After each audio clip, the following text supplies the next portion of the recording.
चलिए, तो आज हम टॉपिक पढ़ने वाले हैं विशेषण। विशेषण में क्या क्या पॉइंट्स हम पढ़ने वाले हैं। सबसे पहला पॉइंट, विशेषण क्या है, इसके प्रकार या भेद कितने होते हैं, इसके प्रमुख उदाहरणों के साथ हम इसको समझने का प्रयास करेंगे। साथ ही साथ गत वर्षों में आए हुए जो अति महत्वपूर्ण प्रश्न हैं उनको भी उठाएंगे। विशेषणों की अवस्था तथा अवस्थाओं का परिवर्तन क्या कैसे होता है, इन सभी विषयों पर हम एक एक करके इस क्लास में समझने जानने का प्रयास करेंगे। सबसे पहली बात, तो विशेषण क्या होता है। तो जो शब्द विशेषता बताए उसे विशेषण कहते हैं। क्या बताए? विशेषता बताए। किसकी विशेषता बताते हैं? किसी भी वाक्य में, किसी भी सेंटेंस में कोई भी शब्द जो होते हैं या तो संज्ञा की विशेषता बताते हैं या फिर सर्वनाम की विशेषता बताते हैं। यही वजह है कि परिभाषा में जब कहा जाता है कि वे शब्द जो किसी संज्ञा या सर्वनाम की विशेषता को बताते हैं उसको क्या कहा जाता है, उसको विशेषण कहा जाता है। यही वह वजह होती है। संज्ञा का मतलब क्या है? संज्ञा का मतलब होता है किसी का भी नाम, किसी का भी नाम, चाहे वह व्यक्ति हो, चाहे वस्तु हो, चाहे अन्य चीज हो, तो किसी का भी नाम। जैसे नदी, नदियों का नाम होता है, बोले यमुना जी नदी का नाम है, व्यक्तिवाचक संज्ञा हो गया। मनुष्य के संदर्भ बोले राम श्याम सीता गीता, है ना, मुकेश महेश इत्यादि, ये किसी का भी नाम, तो उनकी हम विशेषता बताएंगे। पुण्य सलिल मां नर्मदा, तो विशेषता बता रहे हैं किसकी? संज्ञा की। व्यक्ति के नाम की बता रहे हैं कि हाँ राकेश बहुत अच्छा लड़का है, तो एक व्यक्ति का नाम है ये, इंडिविजुअल नाम है, व्यक्तिवाचक संज्ञा करके वह बता रहे हैं अपन उसके बारे में कि वह एक अच्छा लड़का है। ठीक, यह बता रहे, तो उसकी विशेषता बता रहे हैं अपन यहाँ पर, तो यानी कि संज्ञा की विशेषता बता रहे हैं। कई बार यह भी होता है कि अपन कहेंगे बार बार राकेश राकेश कहें, वह अच्छा लड़का है, वह मेहनती है, तो बार बार अपन राकेश नहीं बोलते कि राकेश अच्छा है, राकेश मेहनती है, राकेश सुयोग्य है, राकेश समझदार, ऐसा नहीं बोलते। क्या बोलते हैं? वह। पहले वाले जो सेंटेंस में होगा अपन राकेश जरूर बता देंगे, उसके बाद अपन बार बार इजी वर्ड यूज करते हैं, इतना लंबा राकेश ना बोलना पड़े। उसके स्थान पर क्या बोलते हैं अपन? वह क्या है? सर्वनाम है। तो हम कहेंगे कि वह बहुत समझदार है, वह बहुत होनहार है, वह बहुत मेहनती है, तो हम वहां पर सर्वनाम यूज कर रहे हैं। तो संज्ञा के स्थान पर जो यूज होता है उसको सर्वनाम कहते हैं। तो इसका मतलब सर्वनाम की भी विशेषता बता रहे हैं। यही वजह है कि जो आपने परिभाषा कही, जो शब्द संज्ञा तथा सर्वनाम की विशेषता बताते हैं उनको क्या कहा जाता है? विशेषण करके कहा जाता है। यही वह वजह है। क्रिस्टल क्लियर है पॉइंट अपन को ये? चलिए आगे बढ़ जाते हैं। विशेषण, विशेषता, विशेषता का मतलब पहले ही बात समझ लीजिए, ये विशेषता क्या है। जरूरी नहीं है कि अच्छा ही बताएं हम किसी के बारे में, यानी सकारात्मक बोले तभी वह विशेषता है। अच्छा भी विशेषता है, उसका बुरा होना भी विशेषता, क्योंकि कोई भी चीज अच्छी बुरी नहीं होती है। या तो दृष्टिकोण होता है या तो सापेक्षता होती है कि जिसके अनुसार किसी भी चीज का निर्धारण करते हैं। यदि कहा जाए कि राकेश अच्छा लड़का है तो उसकी विशेषता अच्छा होना है। यदि कहा जाए राकेश एक बुरा लड़का है तो उसकी विशेषता यहाँ पर बुरा हो जाएगी। इस बात को समझिएगा। राकेश लंबा है तो उसकी विशेषता क्या है? लंबा होना है। राकेश छोटा है तो उसकी विशेषता इस बार क्या हो जाएगी? छोटा है। बात क्लियर है? अपन किसी भी भवन के बारे में, बिल्डिंग के बारे में या किसी के भी बारे में बताएं, यह जो इमारत है, ठीक, चौकोर है, तो यह चौकोर होना उसकी विशेषता है। अपन कहते हैं चौकोर नहीं है, पंचभुजाकार है, तो उसकी विशेषता क्या हो गई? पांच भुजाकार करके होना हो जाएगी। ठीक, किसी के भी बारे में कहा जाए कि यह बहुत ही सुंदर है, उसकी विशेषता सुंदर है। यह बहुत ही कुरूप है, तो यहाँ पर उस सेंटेंस में उसकी विशेषता क्या हो जाएगी? कुरूप होना उसकी विशेषता हो जाएगी। बताने का आशा ये है कि विशेषता का मतलब ये नहीं कि उसका पॉजिटिव बस होगा, ठीक, उसका नेगेटिव पॉइंट भी क्या होगी? उसकी विशेषता के रूप में ही गिना जाएगा। और उसको ग्रामेटिकल फॉर्मेशन में क्या समझा जाएगा? विशेषण यानी कि एडजेक्टिव समझा जाएगा। इस बात को बहुत क्रिस्टल क्लियर रख लीजिएगा। नेक्स्ट आ जाते हैं। सबसे पहले देखते हैं विशेषण के प्रकार, प्रकार या भेद। कंफ्यूजन हो जाता है कई बार विद्यार्थियों को, 4 प्रकार है, 3 प्रकार है, 6 प्रकार है, तो विशेषण में कितने लेटर आ रहे हैं? 4 लेटर आ रहे हैं, तो 4 ही हैं। कोडिंग क्या है? कोडिंग से ध्यान रखना, दैट इज GSPS करके कहला जाने वाला है। ठीक, कौन कौन से होते हैं? एक कहलाएगा आपका गुणवाचक विशेषण, फर्स्ट वन है गुणवाचक। एस फॉर हो जाएगा आपका सार्वनामिक, तो सेकंड क्या हो गया? सार्वनामिक। पहले ही स्पष्ट कर दें, 80% जो क्वेश्चन है वह सार्वनामिक विशेषण पर आता रहा है अभी तक का, स्वरूप ये रहा। पी फॉर क्या हो जाएगा? पी फॉर हो जाने वाला है परिमाणवाचक विशेषण, ठीक। और एस फॉर हो जाने वाला है संख्यावाचक। तो यह इसके प्रमुख भेद होते हैं। कुछ और भी विद्वान होंगे जो 10-20 भेद और भी बता सकते हैं, पर एग्जामिनर कहता है कि एक सामान्य अध्ययन की दृष्टि से, सामान्य हिंदी की दृष्टि से आप मुझे बताइए कि यहाँ पर विशेषण के प्रकार इत्यादि वगैरह कितने होते हैं। तो मूलतः या मुख्यतः कितने प्रकार होते हैं?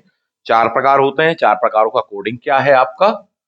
जीएस पीएस करके कहलाता है। जी से क्या है? गुणवाचक करके कहलाया जाएगा। एस से क्या है? सार्वनामिक है, ठीक। पी से क्या है? परिमाणवाचक है। एस फॉर क्या है? संख्यावाचक करके कहलाता है। तो ऐसे ध्यान रख लेना, एक एक की अपन डिटेल और बहुत ही अच्छे स्वरूप में समझने पढ़ने का हम यहाँ पर प्रयास करेंगे। तो सबसे पहले अपन आ जाते हैं गुणवाचक पर। पहला क्या बताया आपको? गुणवाचक विशेषण। कोई सा भी गुण हो सकता है, अच्छा भी और बुरा भी हो सकता है, ठीक। यानी पॉजिटिव्स नेगेटिव्स दोनों ही हो सकते हैं, ठीक। फॉर एग्जाम्पल जैसे कहा, उदाहरण के रूप में अपन ने देखा कि राकेश बहुत अच्छा लड़का है। राकेश बहुत अच्छा लड़का है, ठीक। तो यहां पर समझने वाली बात है कि राकेश की विशेषता क्या हो गई? यहां हमने कहा अच्छा, अब इसी के स्थान पर अपन बुरा कहते तो बुरा हो जाता। उसकी विशेषता यहाँ पर क्या हो जाने वाली? बुरा। उसका गुण धर्म बता रहे हैं अपन। तो गुणवाचक विशेषण का मतलब ही होता है कि किसी का भी गुण धर्म बताएं। जैसे कहा जाए ताजमहल सुंदर इमारत है, ठीक है। कैसी इमारत है? सुंदर बिल्डिंग है, ये अपन ने कहा। वहीं कह दिया कि बीबी का मकबरा, बीबी का मकबरा जो कि ताजमहल की फूहड़ नकल करके कहलाता है, बुरी इमारत है या उतनी सुंदर नहीं है, जो भी कह लेना चाहें। तो उसकी विशेषता क्या हो जाने वाली है? सुंदर ना होना उसकी विशेषता हो जाएगी। तो गुणवाचक का मतलब वास्तविक बात यह होती है किसी भी चीज के गुण धर्म के बारे में बताया जाता है। यह गुण धर्म क्या हो सकता है? रंग हो सकता है, ठीक। आकार हो सकता है, दशा हो सकती है, दिशा हो सकती है, कोई सा भी इसका स्वरूप हो सकता है। तो यह क्या कहलाएगा? उसका गुणवाचक। गुणवाचक में अनेक प्रकार आते हैं। गुणवाचक विशेषण में अनेक प्रकार आते हैं। एक एक करके उसके प्रकारों को अपन देख लेते हैं। फॉर एग्जाम्पल सबसे पहला गुण दोष बता रहे होंगे, तो यह भी क्या है? गुणवाचक विशेषण का प्रकार है। वह अच्छा है, वह बुरा है, वह परिश्रमी है, वह मेहनती है, वह बेईमान है, वह ईमानदार है। तो क्या बता रहे हैं? गुण। तो गुण दोष का विवेचन जहां किया जा रहा है वह भी किसमें आएगा? गुणवाचक में आएगा। रंग बोधक भी होता है, ठीक है। यानी यहां पर क्या बता रहे होंगे? हम किसी के रंग के बारे में बता देंगे कि यह पेन काला है, वह पेन नीला है, वह जो पेज है वह सफेद है, यह इमारत जो है यह पीली है, यह इमारत हरी है, ठीक। तो रंग बता रहे होंगे। यह फूल गुलाबी है, यह पेड़ जो है हरा भरा है या हरा हुआ है, हरा है, ग्रीन कलर। क्या बता रहे अपन? रंग। तो यह भी किसके अंतर्गत आएगा? गुणवाचक के अंतर्गत आ जाएगा। आकार बता देंगे अपन। आकार, यह लड़का जो है लंबा है, यह लड़का नाटा है यानी छोटा है, ठीक। यह इमारत त्रिकोणाकार है, चतुर्भुजाकार है, पंचभुजाकार है। तो आप क्या बता रहे हैं? यहाँ पर आकार बता रहे, ठीक। यह कमरा चौड़ा है, यह कमरा रैच में है, तिकोना है इत्यादि। ये सब क्या बता रहे हैं? हम उसका आकार बता रहे हैं। तो उसका गुण धर्म का विवेचन कर रहे हैं। कभी को स्वाद भी बता सकते हैं अपन। स्वाद कि यह मीठा है, यह खट्टा है, यह कसैला है, यह कड़वा है। तो ये भी इसका गुणधर्म बता रहे, इसलिए किसमें आएगा? गुणवाचक में आएगा। कभी कभी अपन उसका काल भी बता देते हैं, काल बोधक, ठीक। फॉर एग्जाम्पल जैसे कि कहा जाए कि यह फल ताजा है, यह फल मौसमी है, यह वर्ष नया है, यह कैलेंडर पुराना है। तो आप क्या बता रहे हैं? उसका काल बता रहे हैं। तो यह भी उसके गुणधर्म का विवेचन कर रहे हैं। बोलिए बहुत ही प्राचीन है, ये बिल्कुल नया है, यह मध्यकालीन है। तो आप क्या बता रहे हैं? गुणधर्म ही उसका बता रहे हैं। स्थान बता सकते हैं आप, तो वह भी किसमें आएगा? स्थान बोधक करके कहलाया जाएगा। किसके अंतर्गत आता है वो? गुणवाचक के। यह भारतीय है, यह चीनी है, यह अमरीकी है। ये जबलपुरिया है, यह भोपाली है, ठीक है, यह मद्रासी है, यह कश्मीरी है। तो ये क्या बता रहे हैं हम उसका स्थान बोधक बता रहे हैं। गंध बता देंगे, खुशबूदार है, सुगंधित है, बदबूदार है, अच्छा बुरा सब आ जाने वाला है, यह समझने वाली बात है। दिशा बता देंगे कि यह मकान जो पूर्व मुखी है, यह मकान पश्चिम मुखी है, यह जो है उत्तर मुखी है, दक्षिण मुखी इत्यादि वगैरह। तो दिशा बता दी। अवस्था भी बता सकते हैं। अवस्था तो एक कहलाता क्या, अवस्था बोधक। अवस्था बोधक में किस प्रकार के आ जाने वाले हैं कि जो भी किसी की अवस्थाओं इत्यादि वगैरह को दर्शा रहे होंगे। यह जो है फर्श इस समय गीला है, यह पेड़ जो है सूखा हुआ है साहब, उसकी अवस्था बता रहे हैं अपन कि इस समय कैसी अवस्था में, यह कपड़ा गीला है, यह कपड़ा सूखा है, तो हमने उसकी अवस्था बता दी। दशा बता देते हैं तो दशा बोधक हो जाता है। उसकी दशा कहती है यह इंसान बीमार है, यह इंसान स्वस्थ है। तो बीमार होना उसकी विशेषता, स्वस्थ होना उसकी विशेषता, गुण धर्म हम बता रहे हैं। यह व्यक्ति जो है युवा है, यह वृद्ध है, यह अधेड़ है, यह प्रौढ़ है इत्यादि। तो ये क्या है, दशा बोधक करके हमने बता दिया। स्पर्श बोधक भी होता है, बताया कि यह जो पेन है यह काफी कठोर है, यह फल काफी कठोर है साहब, यह पुष्प जो है काफी कोमल है। तो हम क्या बता रहे हैं, उसकी स्पर्श करके ही बता पाएंगे अपन। स्पर्श बोधक। तो ये सब किसके टाइप होते हैं, गुणवाचक के टाइप होने वाले हैं। क्लियर बात है। नेक्स्ट जाते हैं। तो गुणवाचक के हमने इतने सारे प्रकार देख लिए और गुणवाचक खुद विशेषण का एक प्रकार करके कहलाता है। दूसरे नंबर पे हम रख रहे हैं सार्वनामिक को।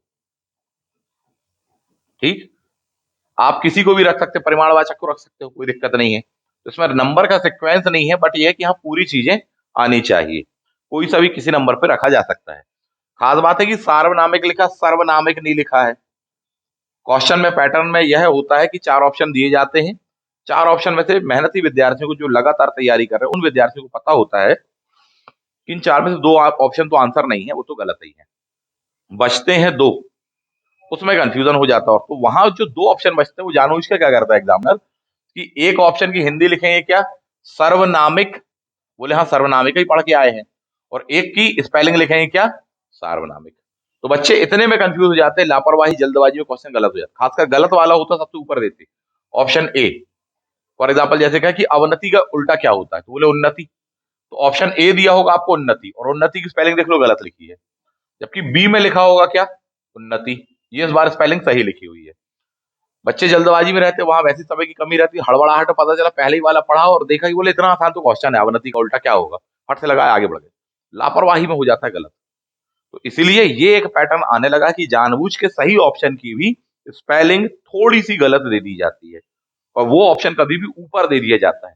इन पैटर्न से परिचित रहिए, ये आपको घुमाने के लिए, वहां पर कंफ्यूज इत्यादि वगैरह करने के लिए इन सब चीजों का उपयोग एग्जामिनर करता है, और अपने नंबर यहाँ पर कट जाते हैं साहब। तो ये नहीं होने देना है अपन को, इस बात को समझे। चलिए आगे बढ़ जाते हैं। तो अब हम बात करते हैं सार्वनामिक पर। सार्वनामिक विशेषण, नाम से ही समझ में आ रहा होगा, ऐसे वाले नाम या ऐसे वाले विशेषण जो सभी के लिए सामान्य रूप से प्रयुक्त किए जाएंगे,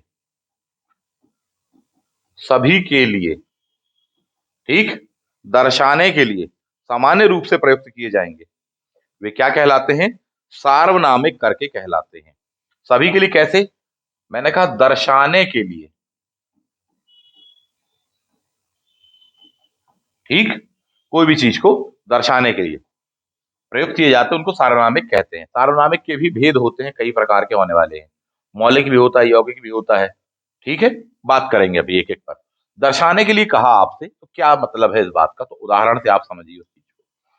जैसे कहा जाए कि यह पेन मेरा है, यह पेन मेरा है, ठीक, तो यहां पर विशेषण क्या है, पेन का मेरा होना।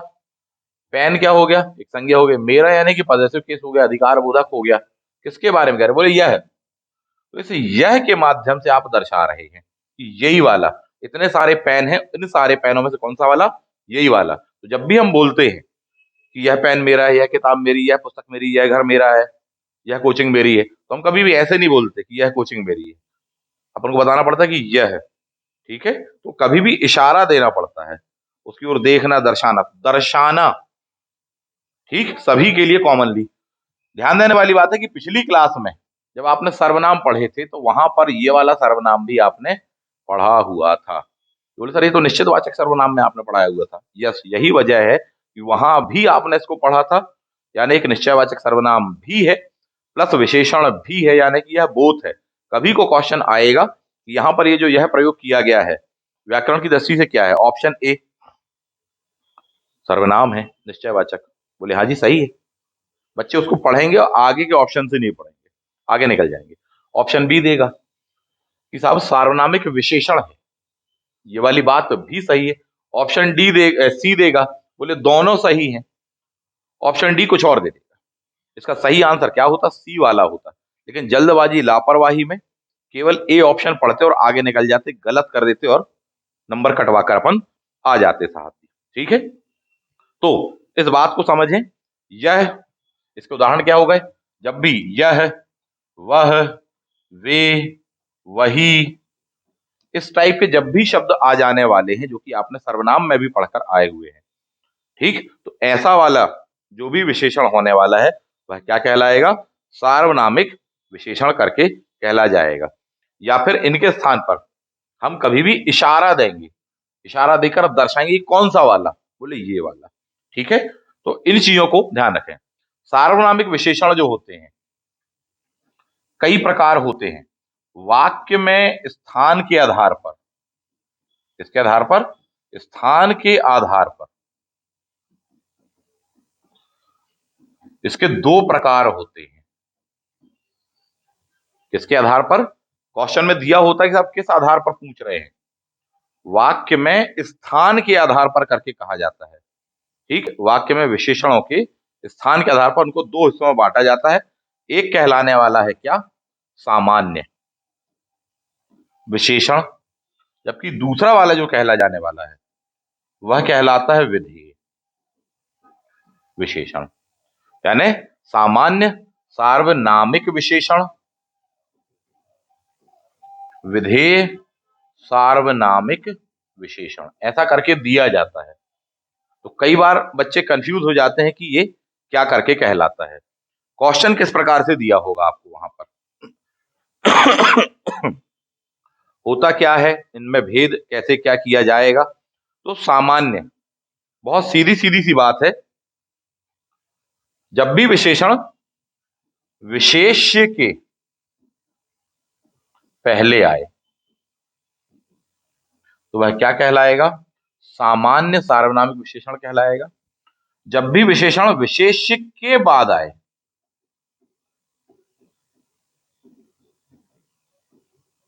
तो वह क्या कहलाएगा, विधेय सार्वनामिक विशेषण करके कहलाएगा। अब इस बात को देख लेते हैं। पहली बात कि ये विशेष्य क्या होता है, ठीक, समझ लेते हैं। विशेषण यानी कि जो विशेषता बताई जा रही है, जबकि विशेष यानी होता है जिसकी विशेषता बताई जा रही है। ठीक, जिसकी विशेषता बताई जा रही है, जबकि विशेषण यानी जो विशेषता बताई जा रही है, जो विशेषता बताई जा रही है। फॉर एग्जाम्पल, जैसे आपसे कहा कि राकेश ईमानदार लड़का है। ठीक, तो किसकी विशेषता बताई जा रही है और क्या विशेषता है, राकेश की। तो राकेश की विशेषता क्या है, ईमानदार होना। तो यहां पर ईमानदार क्या हो गया, विशेषण हो गया। पहली बात, ईमानदार क्या हो गया, विशेषण हो गया। जबकि जिसकी बताई जाती है उसको क्या कहते हैं अपन, विशेष्य कहते हैं। किसकी बता रहे हो, राकेश की बता रहे हैं अपन, तो राकेश यहां पर क्या हो गया, विशेष्य हो गया। मामला क्रिस्टल क्लियर है, इतनी बात। हमने कहा, एक और उदाहरण देखें, वह गाय काली है। ठीक, वह गाय काली है, तो गाय की विशेषता क्या है, काला होना है। ठीक, या काली होना है, तो काली होना क्या हो गया, उसका विशेषण हो गया। बता किसकी रहे हो विशेषता, बोले सर हम गाय की बता रहे हैं, शेर की नहीं बता रहे हैं, हाथी की नहीं बता रहे, किसकी बता रहे, गाय की। तो जिसकी बता रहे हो वो क्या होगा, विशेष्य। तो गाय यहां पर क्या हो गई, विशेष्य। मामला क्रिस्टल क्लियर है।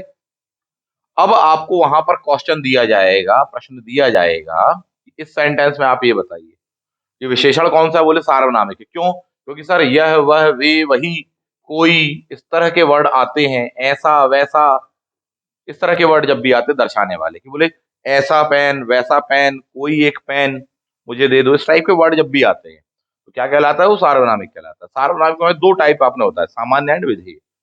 सेंटेंस ये दिया है कि वह गाय काली है, इसमें सार्वनामिक का कौन सा टाइप है? ऑप्शन ए सामान्य सार्वनामिक, ऑप्शन बी विधेय सार्वनामिक, ऑप्शन सी डी कुछ अन्य दे देगा। बच्चे यहाँ पर फंस जाने वाले हैं। इसमें होता है कंफ्यूजन की बोले अब ये इस टाइप से क्वेश्चन पूछ लिया, ये अपने आप में बड़ा टिपिकल सेक्शन करके कहलाया था। तो बात ध्यान रखना, कीवर्ड ध्यान रखना, क्या कहा? सामान्य यानी जब भी विशेषण किसके पहले आए, विशेष्य के पहले आएगा तो उसको क्या कहा जाता है? सामान्य कहा जाता है। तो यहाँ पर विशेषण क्या है? काला होना। विशेष्य क्या है? गाय। तो गाय के पहले आया कि बाद में? पहले को समझ जाइए, हिंदी भाषा में आप पहले लेफ्ट साइड से लिखते हैं, राइट की ओर जाते हैं। इसका मतलब यह होता है कि जब आपने लिखा वह गाय काली है तो आपने इस साइड से लिखना चालू किया ना, वह गाय काली है। ऐसा तो नहीं किया कि फुल स्टॉप, फिर है, फिर ला में ई की मात्रा, फिर ली, फिर आ, फिर का, ऐसा तो नहीं लिखा। यानी आप राइट टू लेफ्ट नहीं लिखते, लेफ्ट टू राइट लिखते हो। तो पहले क्या लिखा आपने? ये, फिर उसके बाद क्या लिखा? ये, फिर ये, ऐसे ऐसे लिखते हो। ठीक? तो विशेषण जब भी विशेष्य के पहले आए, विशेष्य क्या है? गाय है, इसके पहले आना था, विशेषण नहीं आया है, यानी कि विशेषण जो है विशेष्य के बाद में आया है इस वाले सेंटेंस में।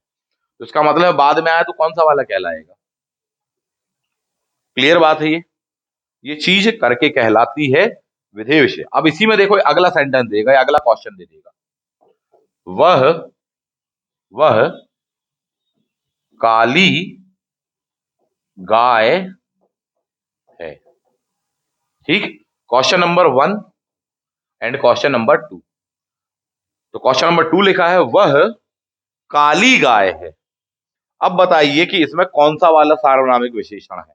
तो आप फिर क्या चेक करेंगे, विशेष्य के बाद आया है कि पहले? जो भी विशेषण है विशेष्य के बाद की पहले। विशेष्य क्या है आपका? बोले सर गाय है, तो गाय के पहले उसका विशेषण आ गया काला होना या नहीं? तो बोले पहले आ गया है, तो जब भी पहले आएगा तो कौन सा वाला कहलाएगा? सामान्य सार्वनामिक विशेषण करके कहलाएगा। ठीक?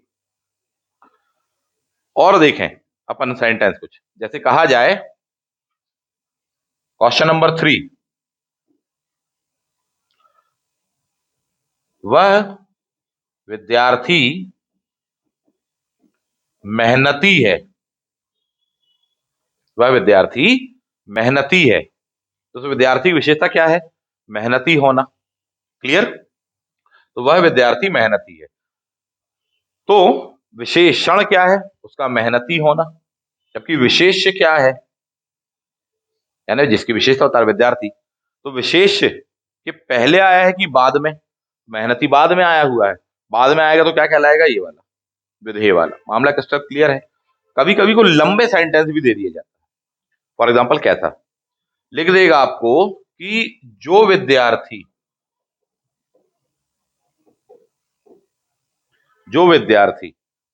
मेहनती होते हैं वे सफलता पा जाते हैं। ठीक? इसमें कौन सा विशेषण? जो विद्यार्थी मेहनती, तो विद्यार्थी फिर पहले आ गया, मेहनती फिर बाद में। क्लियर? फिर क्या हो जाएगा? फिर यही।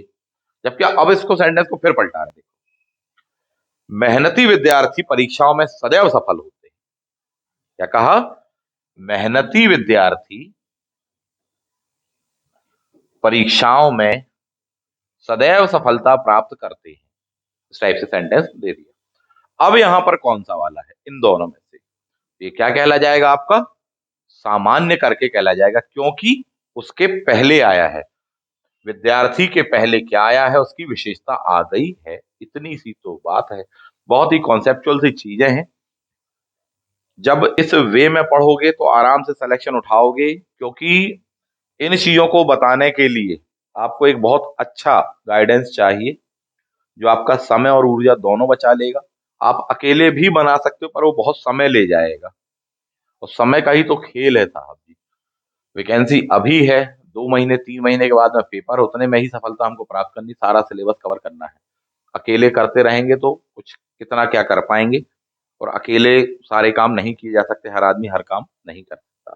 ठीक, चलिए सार्वनामिक विशेषण पढ़ रहे थे। सार्वनामिक विशेषण के दो प्रकार और भी होते हैं। कुछ विद्वान कहते हैं कि नहीं सर, सामान्य और विधेय मात्र नहीं होते हैं, बल्कि दो और प्रकारों में बांट दिया था। कौन से? एक कहलाता है मौलिक सार्वनामिक विशेषण, और एक कहलाता है यौगिक सार्वनामिक विशेषण। ठीक, मौलिक और यौगिक। मौलिक में कभी भी बात हो रही है मौलिक रूप की, प्रायः यह बात हो रही होगी किसके संदर्भ में? दर्शाकर, प्रायः दर्शाकर एक का इंटेंशन होगा, एक के बारे में बात हो रही होगी। यौगिक का मतलब होगा अनिश्चित। मौलिक का मतलब क्या है? प्रायः एक, यानी कि यह क्या हो गया? निश्चित। यह क्या हो गया? अनिश्चित। नहीं समझ में आया होगा, मैं जानता हूं, उदाहरण देखोगे तब बहुत अच्छे से आपको समझ में आ जाने वाला है। ठीक है, चलिए देख लेते हैं। इसका मतलब यह भी होता है कि मौलिक वाला जो होता है वो कभी संज्ञा के पहले आ जाएगा और उसकी विशेषता को बता देता है। ठीक, किसके पहले आएगा? संज्ञा के पहले। यही आपने भी विधेय विधेय इत्यादि वगैरह में पढ़ लिया था। ठीक, और दर्शाता है कभी भी, मैंने कहा फॉर एग्जाम्पल जैसे कहा जाए यह पुस्तक मेरी है। ठीक, विशेष्य क्या है? पुस्तक है। उसके पहले क्या आ गया उसका विशेषण? बोले साहब जी यह, तो दर्शा रहे कि यह इतनी सारी किताबों में से यही। ठीक है, वह मेरा घर है, यानी इतने सारे घर बने हैं, उन घरों में से ये वाला जो घर है, ठीक, कौन सा वाला इतने सारे घरों में से? बोले सर ये वाला। तो इस चीज को अपन बता रहे कि वही वाला, तो दर्शा रहे हैं, निश्चितता के साथ बता रहे कि नो कंफ्यूजन, ना बोलने वाले को और ना सुनने वाले को। ऐसे वाले विशेषण कभी भी क्या कहलाएंगे? मौलिक सार्वनामिक विशेषण कहलाएंगे। पहली बात तो इस चीज को समझ ले बहुत ही अच्छे से। यौगिक, यौगिक अनिश्चित होता है। अनिश्चित होता है मतलब इसके सर कई अर्थ होते हैं, अनेक अर्थ निकलने वाले हैं। फॉर एग्जाम्पल जैसे कहा जाए उदाहरण के रूप में, बोले ऐसा शिक्षक नहीं देखा। क्या कहा? ऐसा टीचर नहीं देखा, फॉर एग्जाम्पल कहा जाए, तो बोले कैसा? तो किसी के लिए इसी सेंटेंस का मीनिंग हो कि उस शिक्षक की तारीफ कर रहे हैं, यानी अच्छा ही बता रहे थे। बोले बहुत ही अच्छे शिक्षक हैं, बोले इतने अच्छे से पढ़ाते हैं, इतने अच्छे से बताते हैं, साहब ऐसा शिक्षक नहीं देखा मैंने। तो एक ही कहेगा, और कोई कहे यार बहुत ही बेकार कचरा पढ़ाया, फालतू पैसे बर्बाद हो गए, बोले ऐसा टीचर नहीं देखा हमने। तो अब यहां पर उसी का इंटेंशन दूसरा हो जाएगा। तो एक ही शब्द के कई मीनिंग वहां पर निकल रहे होंगे, अनेक। क्लियर? अनेक मीनिंग निकल रहे होंगे। यही वजह है कि अपन उसको क्या बोल रहे हैं? यौगिक बोल रहे हैं साहब।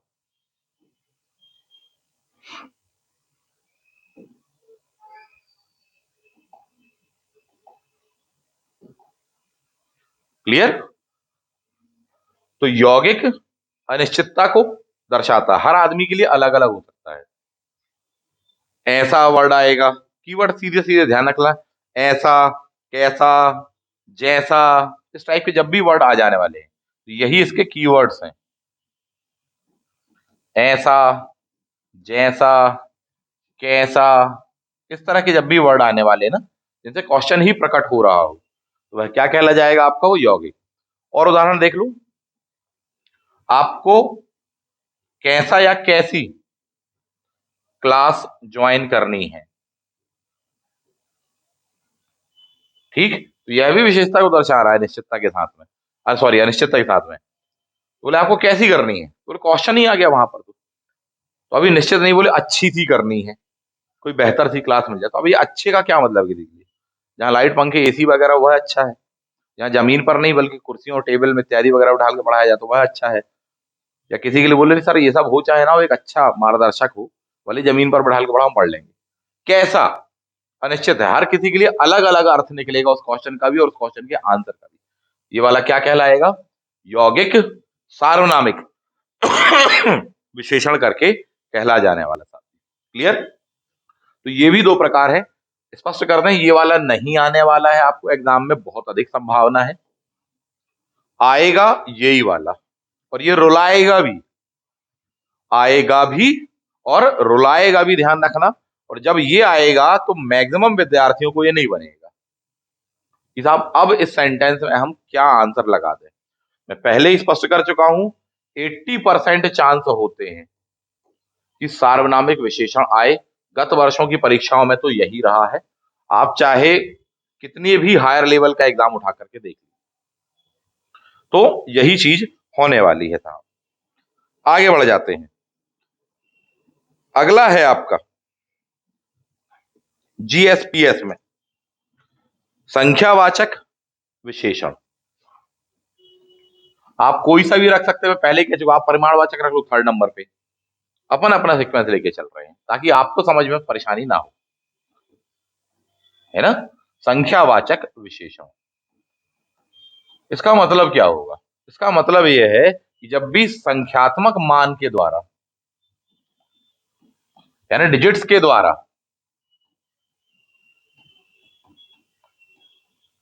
किसी की विशेषता बताई जाए, किसी की यानी वही संज्ञा सर्वनाम की विशेषता बताई जाए जो आपको बिगिनिंग में परिभाषा बताई, ठीक। तो क्या आएगा वहां पर? कभी संख्यात्मक मान करके वहां आने वाला है। सबसे पहली पहली बात, संख्यात्मक मान है का मतलब है कि बिल्कुल निश्चित है, काउंटेबल है।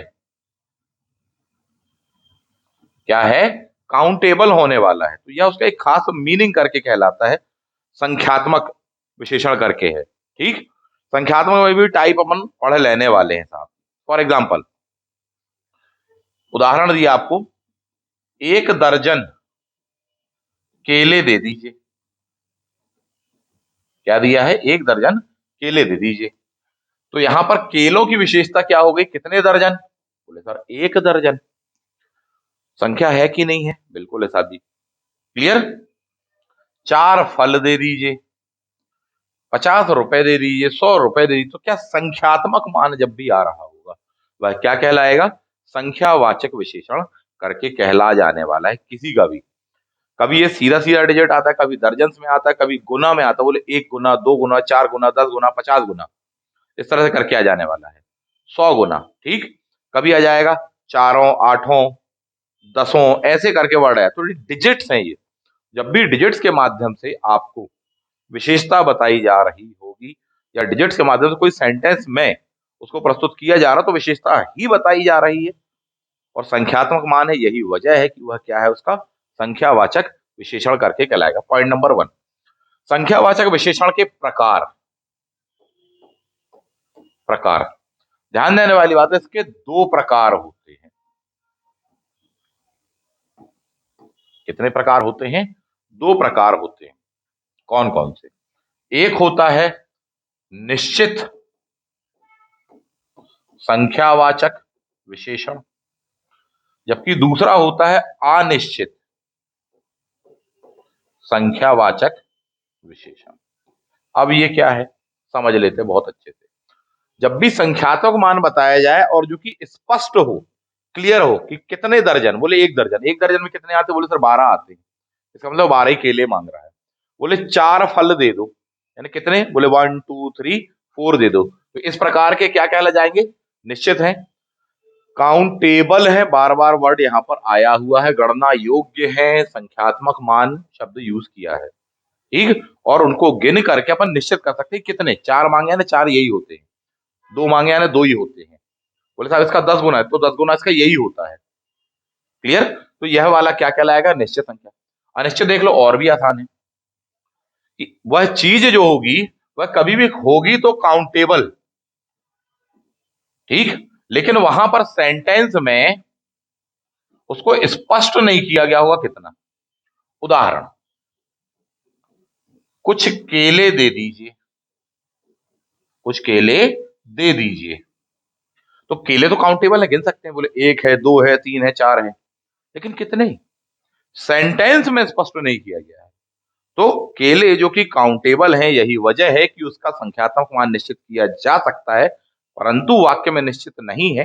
क्या है, अनिश्चित है, लेकिन उसके बावजूद भी काउंटेबल है, इसलिए यह जो विशेषण कहलाएगा अनिश्चित संख्यावाचक विशेषण करके कहला जाएगा। ठीक, प्रश्न आएगा, आपको क्वेश्चन दिया जाएगा कि 4 आदमी आए थे। ठीक, तो इसमें कौन सा वाला विशेषण है, कौन सा विशेषण बताओगे? तो डिजिट अपन को पता है कि यहां पर क्या दिया है, बोले 4, पॉइंट नंबर 1। और आदमी को आप गिन सकते हैं, यानी ये काउंटेबल है कि नहीं है? हाँ जी, ये काउंटेबल है। तो काउंटेबल होगा, वो संख्यात्मक मान होगा, उसको गिना जा सकता है, गणना की जा सकती है, और स्पष्ट भी किया, बोले 4, ना कि 3, ना कि 50, ना कि इत्यादि। तो क्या हो गया, निश्चित हो गया। कल को क्वेश्चन बोल देगा इसी को अनिश्चित संख्यावाचक बनाइए, तो क्या बनेगा, इसका कन्वर्जन क्या होगा, रूपांतरण क्या होगा? ठीक, तो क्या बोल देंगे अपन, कुछ आदमी आए थे। ठीक, तो यह यहां पर अपन देखें कि कुछ आदमी आए थे, तो आदमी अभी भी काउंटेबल है, आदमियों को गिना जा सकता है, नो डाउट, लेकिन कितने थे वो वाली बात वहां पर स्पष्ट नहीं की गई है साहब। क्लियर बात है ये? चलिए आगे बढ़ जाते हैं और भी देख लेते हैं। तो यहां संख्या, यहां पर कुछ,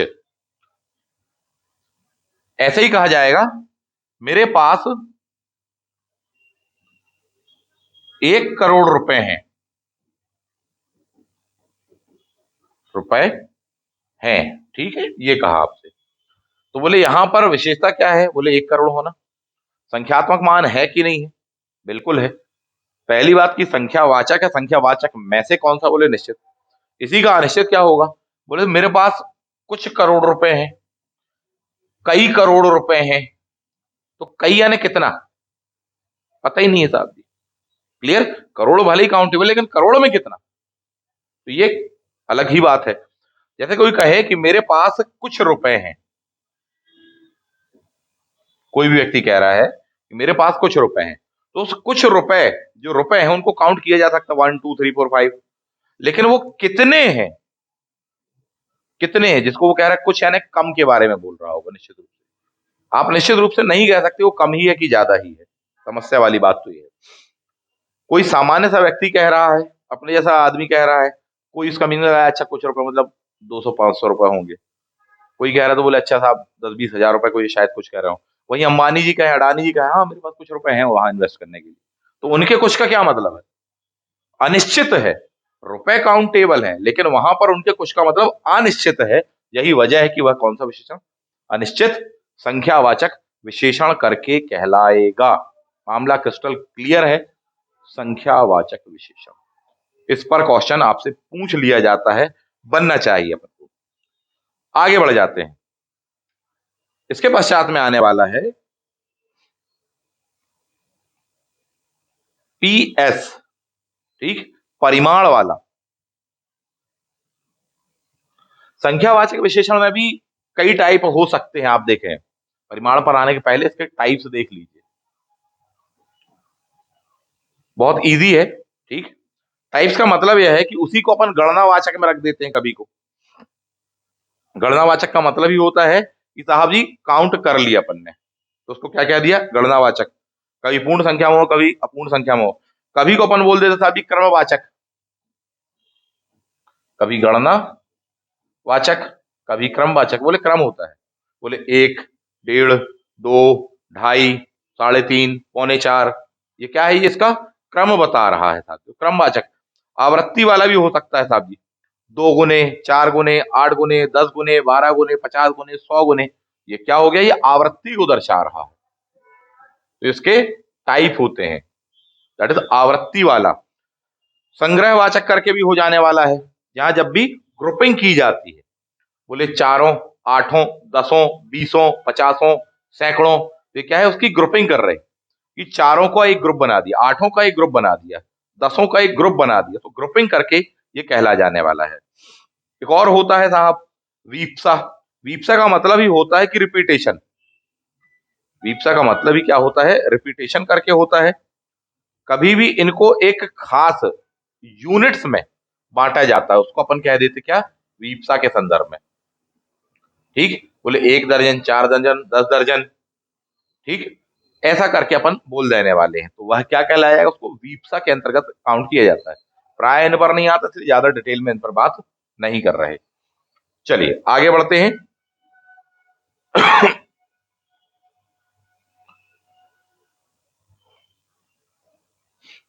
अगला है चौथा टाइप, परिमाण बोधक या वाचक, जो भी आप कह लेना चाहें। परिमाण बोधक विशेषण। परिमाण का मतलब होता है कि क्वांटिटी। ठीक, क्या होता है, क्वांटिटी होता है, अर्थात आप इसको काउंट नहीं कर सकते, आप इसको गिनते नहीं हो, आप इसे गिन नहीं सकते, क्योंकि बल्कि इसे मापते हैं। ठीक, तो एक होता है गिनना, एक होता है मापना। गिनना मतलब 1 2 3 4 डिजिट्स वगैरह के संदर्भ में कहा जा रहा है, जबकि परिमाण का मतलब होता है क्वांटिटी, उसको मापना। मापना भी कह लो, कोई कहता है नापना, इत्यादि करके कहला जाएगा। तो परिमाण बोधक में हर वह चीज जो कि काउंटेबल नहीं है, ऐसे वाले आएंगे। ठीक, फॉर एग्जाम्पल जैसे कि कहा जाएगा, परिमाण बोधक के भी टाइप होते हैं, ध्यान रखना। एक टाइप इसका होता है निश्चय वाचक, और एक होता है इसी का अनिश्चय या अनिश्चित, जो भी कह लेना चाहे। देखते हैं उदाहरण से, आपको ज्यादा क्रिस्टल क्लियर हो पाएगा कि ये क्या आ रहा है, निश्चित परिमाण वाचक क्यों है, या निश्चित अनिश्चित परिमाण बोधक क्यों करके कहला जाने वाला है। फॉर एग्जाम्पल कहा जाए, 1 लीटर दूध, ठीक, 10 किलो घी।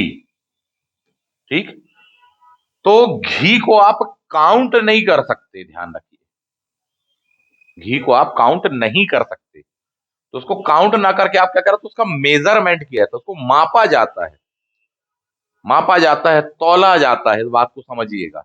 हालांकि मापना, नापना, ठीक, इन सब में अंतर है, तौलना, इनमें अंतर है साहब, परंतु यहां पर एक मोटे तौर पर काउंटेबल और अनकाउंटेबल के रूप में अपन देख रहे हैं। तो घी को गिन नहीं सकते, 1 घी दे दो, 2 घी दे दो, 4 घी दे दो, कभी नहीं बोलते आप उसकी क्वांटिटी देखते हो। तो यही वजह कि मैंने क्या वर्ड यूज किया यहां पर, क्वांटिटी। क्वांटिटी वर्ड आप यूज कर रहे हो, या क्वांटिटी आपका कहने का आशय, यही वजह क्या है कि आप उसके परिमाण की बात कर रहे हो। क्या वह क्वांटिटी निश्चित है, बोले हाँ जी सर 10 किलो, वो तो निश्चित है। तो क्वांटिटी तो है लेकिन वह निश्चित है, यही वजह कि परिमाण में क्या हो जाएगा, निश्चय, जबकि वहीं अगर अनिश्चित हो जाएगी। फॉर एग्जाम्पल बोले कुछ घी दे दो, थोड़ी सा घी दे दो, थोड़ी सा नमक दे दो, थोड़ी सा पानी दे दो, तो कुछ, थोड़ी, जरा सा घी दे दो, जरा, बहुत सारा घी दे दो। जब भी आप ऐसे वर्ड कर रहे हैं, यूज कर रहे हैं, जरा, थोड़ा, कुछ, बहुत, कम, जब भी आप ऐसे वर्ड्स यूज कर रहे हो तो उसमें निश्चितता नहीं है। ठीक, घी अभी भी अनकाउंटेबल, आप घी कह रहे हो, पानी कह रहे हो, दूध कह रहे हो, इत्यादि वगैरह जो भी आप कह रहे हो, अभी भी वह क्या है, अनकाउंटेबल है, उसको काउंट नहीं किया जाता, उसको मापा जाता, उसकी क्वांटिटी ही निकाली जाती है। ठीक, पहले वह निश्चित था कितना, 1 litre, 2 litre, 10 kilo, 50 kilo, 100 kilo, वो पहले निश्चित था। यही वजह था कि उसका अपन ने कहा था निश्चित परिमाण बोधक या वाचक, जो कहलाना चाहे। अब यहां पर वह निश्चित नहीं कि कितना, तो यह क्या कहलाया जाएगा, अनिश्चित परिमाण बोधक, क्योंकि अभी भी क्वांटिटी, लेकिन क्या है, अनिश्चित, क्योंकि यहां मीनिंग कई निकलते हैं। फॉर एग्जाम्पल अपन जैसे कहें कि बोले हाँ मैं डेली थोड़ा सा घी खाता हूं या लेता हूं। तो एक सामान्य सा व्यक्ति कह रहा है मैं थोड़ा सा घी हर दिन खाता हूं। ठीक है, अच्छी बात। तो उसका थोड़े से का क्या मतलब है आपके लिए? बोले हाँ 50 ग्राम, 100 ग्राम, 200 ग्राम खाता होगा। वहीं एक दूसरा बंदा जिसका नाम खली है, वो कहे हाँ मैं थोड़ा ही सा घी खाता हूं। अब उसके थोड़े जगह क्या मतलब? बोले ये तो पहलवान है, तो बदला दिन भर में 1 आध किलो खा जाता हो, उसके लिए वो थोड़ा सा होगा। तो यहाँ निश्चित नहीं है, यही वजह क्या है, अनिश्चित। लेकिन यह क्या है, काउंटेबल भी नहीं है बल्कि क्वांटिटी बोधक है। क्वांटिटी से आप उसका मेजर वगैरह करते हैं, यही वजह है कि आप उसको क्या बोल रहे हैं, परिमाण बोधक करके बोल रहे हैं साहब। घी पर भी यही लगेगा, पानी पर भी यही लगेगा, दूध पर भी यही लग जाने वाला है। ठीक है, गेहूं हो गया, चावल हो गया, इन सभी पर यही लगने वाला है। कभी आप नहीं बोलते बोले 1 चावल दे दो, 1 किलो दे दो। बोले गेहूं दे दीजिए, 1 क्विंटल दे दीजिए। ये नहीं बोलते 1 चावल 10,000 चावल, 10,000 गेहूं दे दो, ये नहीं बोलते। वो काउंटेबल में आ जाता। अब वहां पर क्या उसकी क्वांटिटी बताते कि मुझे इतना किलो, इतना टन, इतना क्विंटल ये चाहिए। तो यही वजह कि क्वांटिटी वाले जो भी होंगे वो किस में आएंगे, परिमाण बोधक में आएंगे। इतनी सी तो बात है साहब। क्लियर? चलिए, तो ये अपन ने क्या देखा, विशेषण देखे। और बात अभी खत्म नहीं हुई है, बात अभी भी खत्म नहीं हुई है। विशेषण में अभी भी कुछ चीजें बाकी बची हुई हैं। फॉर एग्जाम्पल कि विशेषणों की तुलना करके अपन देख लेते हैं कि ये क्या कहलाता है।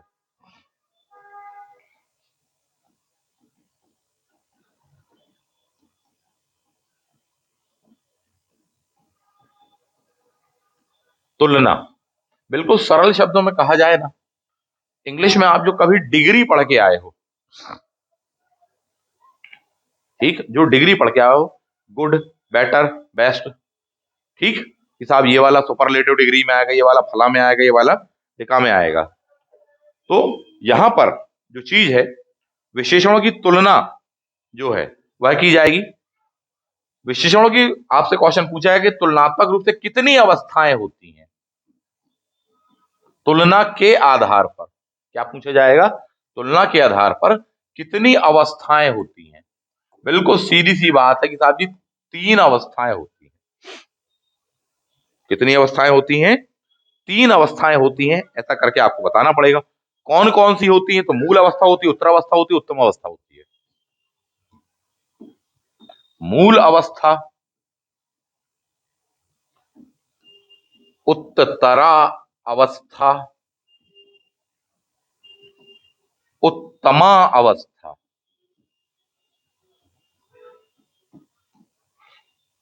ठीक, इंग्लिश में जो आप डिग्री पढ़ जाओ ये उसी का सेम हिंदी वाला करके कहलाता है। तो क्वेश्चन आपसे क्या और किस प्रकार से पूछा जाने वाला है, तुलना के आधार पर उसकी कितनी अवस्थाएं। बच्चे इतना नहीं लगा पाएंगे साहब की 1, 2, 3 बोले हमने सुना ही नहीं। वहीं उन्हीं बच्चों से पूछते बोले डिग्री कितनी होती है, तुरंत बता देते बोले 3 होती सर। कौन कौन सी? बोले गुड, बेटर, बेस्ट वाली है सर, ये कहलाती सुपरलेटिव, ये कहलाती फलानी, ये कहलाती। आराम से बता देंगे। हिंदी में उसी चीज को घुमा फिरा करके पूछा है, आ चुका है क्वेश्चन। आजकल बहुत टफ क्वेश्चन आने लगे, बहुत डेप्थ में क्वेश्चन आने लगे हैं। इसको सामान्य हिंदी बोलते हैं। अभी भी बहुत सारी चीजें बताना बाकी है, समय अभाव इत्यादि कारण नहीं बता पा रहे हैं। जब आप इस प्रकार से पढ़ोगे तो मान के चलो कि निश्चित रूप से सिलेक्शन उठाओगे। टारगेट ही यह होगा कि साहब 25 क्वेश्चन आने वाले हैं तो 25 में से 25 ही अपने सही हो, एकाध भी अपना गलती से भी गलत हो गया तो मान के चलो कि अपन साहब बहुत बुरा परफॉर्म करके आए। 25 में से 25 चाहिए, चाहे हिंदी हो, चाहे इंग्लिश हो, चाहे मैथ्स हो, चाहे रीजनिंग हो, चाहे जीएस हो, सब में फुल मार्क्स चाहिए। और वो मिलेंगे अपन को, कोई बहुत बड़ी बात नहीं है, अपन उठा लेने वाले साहब। ठीक, बस मेहनत करते रहना जैसी हम कर रहे हैं, उससे 4 गुनी मेहनत आप करते रहना, निश्चित रूप से आपको मिलेगा। चलिए, तो एक एक करके बात करते हैं। मूल अवस्था, तो मूल अवस्था का मतलब ये होता है कि मूल होना। मूल होने का मतलब ये होता है कि इसकी कोई तुलना नहीं की जाती, इसकी कोई तुलना नहीं की जाती।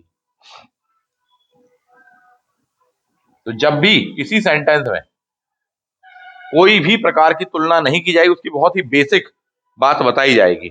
वह क्या कहला जाएगा? आपका मूल अवस्था करके कहला जाएगा। फॉर एग्जाम्पल, वह अच्छा लड़का है, ठीक है, इज अ गुड बॉय, ठीक। तो यह क्या कहलाएगी? मूल अवस्था करके कहला जाएगी। कोई तुलना नहीं करेंगे वह अच्छा इससे है, वह अच्छा उससे है, कुछ नहीं बता रहे। जबकि इसी की उत्तरावस्था क्या हो जाएगी? वह लड़का राकेश से अच्छा है।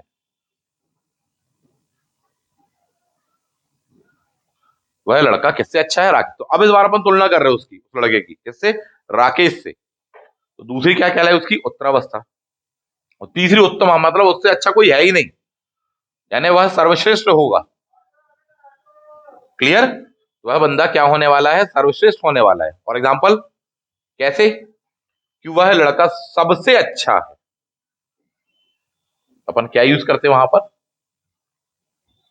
तो फर्स्ट वही बात हो गई, गुड इज बेटर देन, और थर्ड क्या हो गई?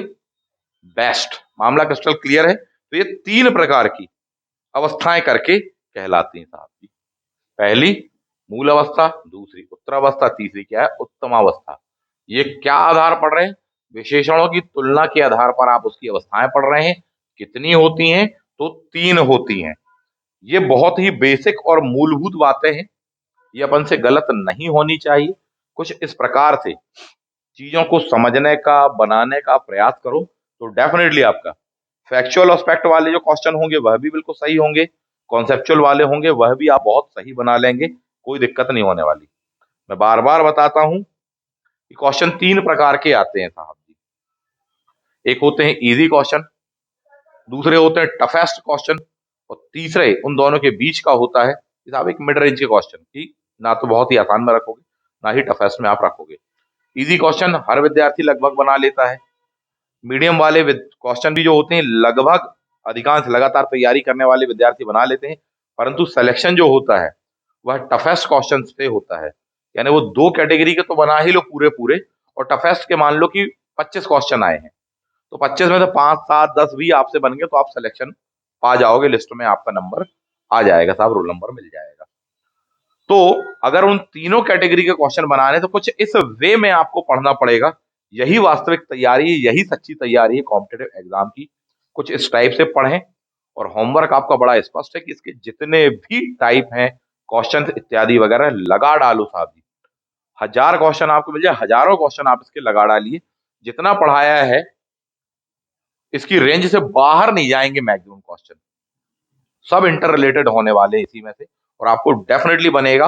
और पढ़ने के पश्चात, ऐसा समझने के पश्चात में उन क्वेश्चन को लगाने में मजा आएगा कि हाँ अब हमसे बन रहा है। कुछ कंफ्यूजन उसके बावजूद भी रह जाएंगे तो निश्चित रूप से आप हमसे पूछ सकते हैं, हम आपको बताएंगे साथ ही। कुछ बातें आप खुद से ही, खुद का कॉमन सेंस लगाकर भी स्पष्ट कर पाएंगे या कर लेंगे, क्योंकि आपको एक कॉन्सेप्चुअल अप्रोच बताई, और कॉन्सेप्चुअल अप्रोच में फायदा यही होता है, कॉन्सेप्ट बिल्टअप कर दिए तो बार बार चीजें नहीं बतानी पड़ती, अपने तरफ से भी अपन अपना दिमाग लगाने योग्य हो जाते हैं। तो ये एक बहुत ही अच्छी अवस्था कहलाती है। और इस पर भी क्वेश्चन होते हैं कि साहब बाकी सारी बातें तो ठीक है, कॉमन सेंस पर बेस्ड क्वेश्चन आते हैं वहां पर एग्जामिनेशन हॉल में, कि साहब पहले से पिटे पिटाए पढ़े पढ़ाए टाइप से में से नहीं आता, उसी का कुछ नया उदाहरण आता है और आपको अपना दिमाग लगाना पड़ता है कि आप इसको हम कैसे बनाएं। यही मैथ्स में होता है, रीजनिंग होता है, यही हिंदी में होता है।